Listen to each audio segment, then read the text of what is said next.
वर्ष होतं 1927. बेल्जियमची राजधानी ब्रुसेल्स मध्ये क्वांटम मेकॅनिक्स या विषयावर 5वी सोल्वे कॉन्फरन्स भरली होती. जगभरातले विविध विषयांवर संशोधन करणारे एक से बढ़कर एक सायंटिस्ट या कॉन्फरन्सला आले होते.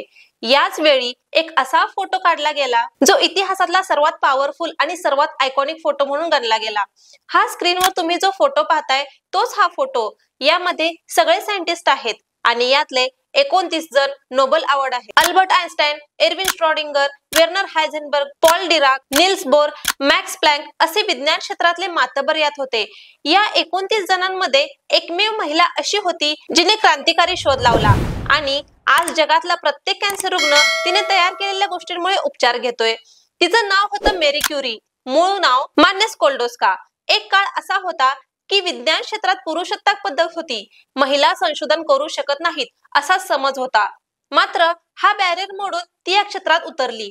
तेव्हा अल्बर्ट आइन्स्टाईन म्हणाले होते की मेरी क्युरी कधीच या क्षेत्रात पुढे जाऊ शकत नाही. पण नंतर तेच आइन्स्टाईन तिच्या कामाच्या प्रेमात पडले. आज या व्हिडिओच्या माध्यमातून आपण याच महान मेरी क्युरीची स्टोरी जाणून घेणार आहोत. नमस्कार, तुम्ही पाहताय सागर हिट्स. 20वे शतक सेलिब्रिटीज नाही तर सेलिब्रिटी विज्ञानिकांचं वर्ष होतं. कुणी कसला तरी शोध लावला की पापाराजी आज कसे सेलिब्रिटीच्या मागे धावतात तसे वैज्ञानिकांच्या मागे धावायचे. मेरी क्युरी मूळची पोलंडची.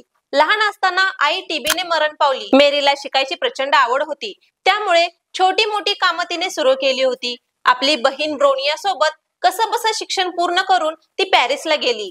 मात्र इथेही काही मनासारखं काम मिळालं नाही. एका धूळ खात असलेल्या घरात ती राहायची आणि केमिस्ट्री प्रयोगशाळेतल्या बाटल्या धुण्याचं काम तिने सुरू केलं. मुख्य प्रयोगशाळेत तिला प्रवेशच नव्हता. मेरी ही नास्तिक होती. सहसा अनेक वैज्ञानिक नास्तिकच असतात. मधल्या प्रयोगशाळेत तिची पेर क्युरी सोबत ओळख झाली. तो इथे संशोधक म्हणून काम करत होता. मेरी भयंकर टॅलेंटेड होती, पण महिला असल्यामुळे काही काम करण्यासाठी तिच्यावर निर्बंध होते.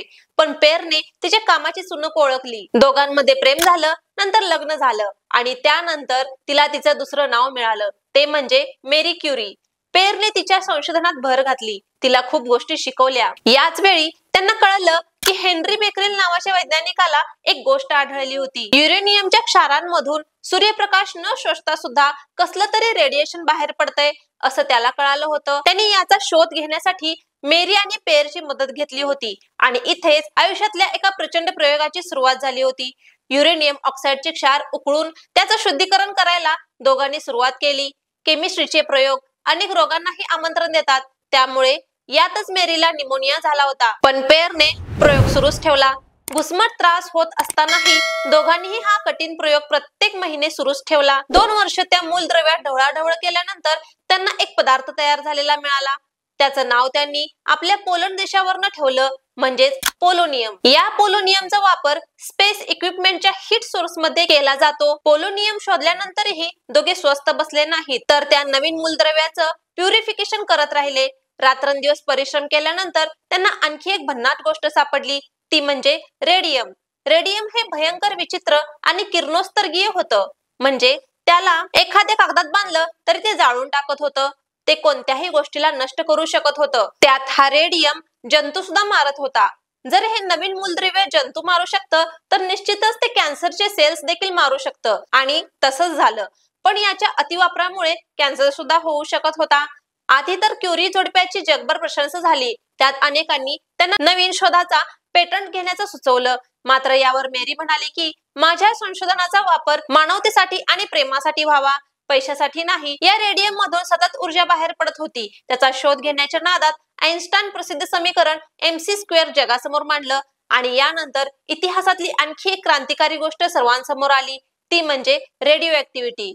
आज तुम्ही ऐकलं असेल की एखादा कॅन्सर पेशंट किंवा इतर गंभीर आजारांवर रेडिएशन दिलं जातं. त्यातच हा रेडिओ ऍक्टिव्हिटीचा वापर केला जातो. मेरी आणि पेर यांच्या एका शोधामुळे कित्येक वैज्ञानिकांना संशोधनासाठी अनेक दार उघडले गेले. हे रेडिओ ऍक्टिव्हिटी नाव मेरीने सुचवलं होतं.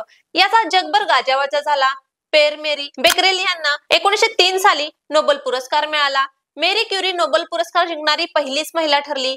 त्यावेळी वैज्ञानिक मेरी आणि पेरला लिंबूटिंबू वैज्ञानिक समजत होते, मात्र त्यांनीच मोठा धमाका करून दाखवला. मेरी आणि पेरला प्रसिद्धी आवडत नव्हती, म्हणून ते कोणत्या तरी एका खेड्यात जाऊन राहायचे.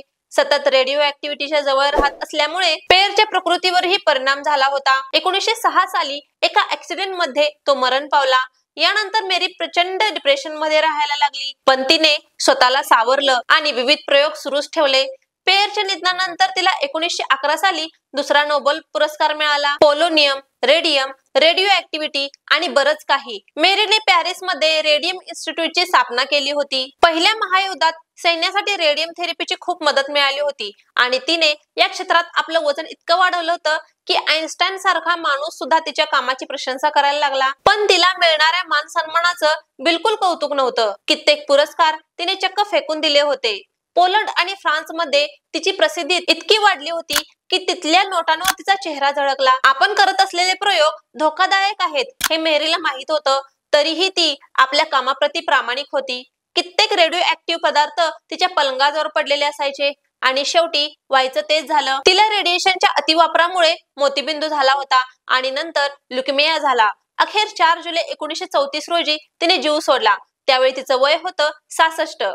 आईन्स्टाईन म्हणायचे, मेरी ही एकमेव व्यक्ती आहे जी प्रसिद्धीमुळे कधीही भ्रष्टाचारी झाली नाही आणि आज तिच्यामुळेच विज्ञानाची प्रतिमा बदलली आहे. विज्ञानाच्या क्षेत्रात पुरुषी मेंदूची सत्ता राहील असा समज तिने पूर्णपणे पुसून टाकला होता. रेडिओ ऍक्टिव्हिटीचा शोध लावताना धोकादायक आणि कसलीही सुविधा नसणाऱ्या शेडमध्ये काम करताना तिची बोटं सुजत होती, भाजत होती, मोतीबिंदू झाला, ल्युकेमिया सारखा गंभीर आजार झाला. पण तरीही प्रयोगशाळेतलं आपलं संशोधन तिने चालूच ठेवलं. स्त्रिया कधीही संशोधन करू शकत नाहीत हे वाक्य मुळासकट खोडून काढत 2 नोबेल पुरस्कार जिंकणारी जगातली ती पहिलीच व्यक्ती ठरली. वो स्त्री है, कुछ भी कर सकती है. आज जगात कोट्यावधी कॅन्सर पेशंट आहेत. त्यांनी आणि त्यांच्यावर यशस्वी उपचार देखील होत आहेत.